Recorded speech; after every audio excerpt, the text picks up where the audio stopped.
नमस्कार, आप देख रहे हैं दिल्ली ग्लो न्यूज और मैं हूं आपके साथ सपना। चलिए रुक कर लेते हैं आज की बड़ी खबरों की ओर।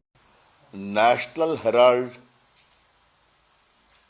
के भ्रष्टाचार और मनी लॉन्ड्रिंग के केस में एक नए एफआईआर को लेकर कांग्रेस पार्टी ने बहुत तीखी प्रतिक्रिया दी है कि सब कुछ झूठ है और फंसाने के लिए किया जा रहा है। यह बहुत ही बेबुनियाद और झूठ के आधार पर बताया गया कमेंट है।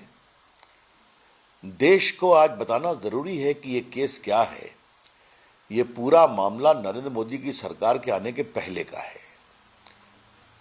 ईडी ने जो कार्रवाई की उसमें नेशनल हेराल्ड के पूरे इतिहास को देखा गया। आपको मालूम है कि इस पर एक केस प्राइवेट कंप्लेंट हुआ था। बंद होने के बाद 90 करोड़ का लोन था उनके ऊपर। तो ये लोन कांग्रेस पार्टी के द्वारा दिया गया था। तो जो एसोसिएट जर्नल थे, जो चलाते थे इस कंपनी को, जो नेशनल हेराल्ड पब्लिश करती थी, उसको एक नई कंपनी बना करके यंग इंडिया लिमिटेड के माध्यम से संभवतः उसकी पूरी शेयर को खरीद दिया गया। कितने में? 50 लाख में। तो 90 करोड़ रुपए का लोन बाद में माफ कर दिया गया। तो 50 लाख रुपए में पूरे एसोसिएट जर्नल के शेयर जो हैं वो इस नई कंपनी के पास आ गए, जिसमें सोनिया जी और राहुल गांधी के 76% शेयर थे, मेजॉरिटी शेयर, और बाकी माइनर कुछ थे स्वर्गीय ऑस्कर फर्नांडिस वगैरह के पास। इसका फायदा क्या हुआ उनको? लाभ क्या हुआ कि नेशनल हेराल्ड की जितनी बड़ी बड़ी संपत्तियां हैं जो सरकार के द्वारा जमीन पर बनाई गई हैं, जहां से सैकड़ों करोड़ किराया मिलता है, दिल्ली में बहादुर शाह जफर मार्ग पर, मुंबई में, लखनऊ में, भोपाल में, चंडीगढ़ में, पटना में, ये सभी जमीनें कांग्रेस सरकार ने दी थी, सरकारी जमीन सस्ते भाव पर। उस पर बड़ी बड़ी बिल्डिंग बन गई। लेकिन ये जो नई कंपनी लिया जिसमें सोनिया जी और राहुल गांधी का 76% था, वो सारी संपत्ति के भी मालिक बन बैठे, जो हजारों करोड़ की है। तो सिर्फ 90 करोड़ के लोन पर 50 लाख रुपया देकर पूरे एसोसिएट जर्नल को की शेयर होल्डिंग को अपने नई कंपनी में डाल देना और उसके माध्यम से पूरे देश में जितने भी बिल्डिंग्स थी वो सबके भी मालिकाना हक प्राप्त कर लिया। जब कंप्लेंट फाइल हुआ तो ये लोग गए थे क्वॉशिंग के लिए। दिल्ली हाई कोर्ट ने नहीं माना, आप ट्रायल फेस करिए। सुप्रीम कोर्ट ने कहा आप ट्रायल फेस करिए।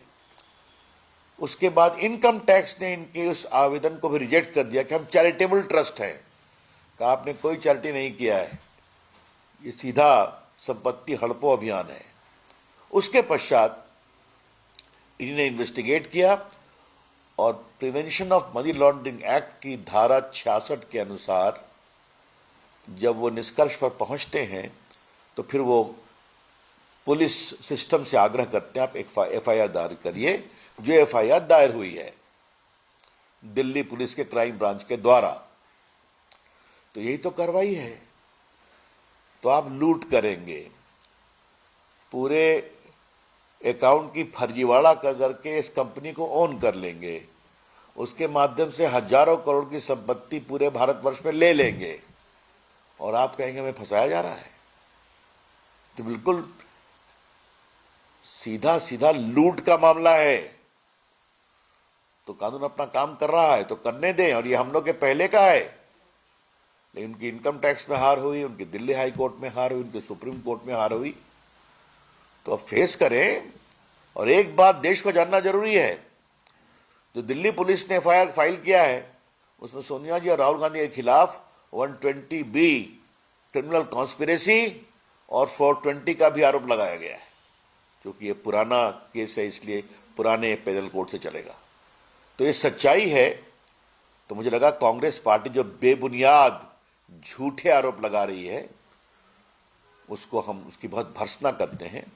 और उनसे आग्रह करूंगा कि भाषण देने के बजाय जो लूट किया है उसका हिसाब दें। धन्यवाद। ले लीजिए सर। लेकिन कांग्रेस तो लगातार कह रही जब से मामला आता है, कोई एफआईआर आती है या फिर वो उनकी केसी होती है, जो कहती है कि एक तरह से षड्यंत्र करके पॉलिटिकल को फंसाया गया है, तो इस तरह की बातें की जाती है जब भी कोई